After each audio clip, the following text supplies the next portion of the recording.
बच्चियां है ना, तो देखे आप लोग बच्चों को देखना जरूरी है।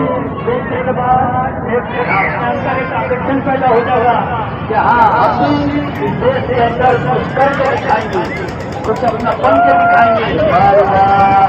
बच्चों के लिए शिक्षा इस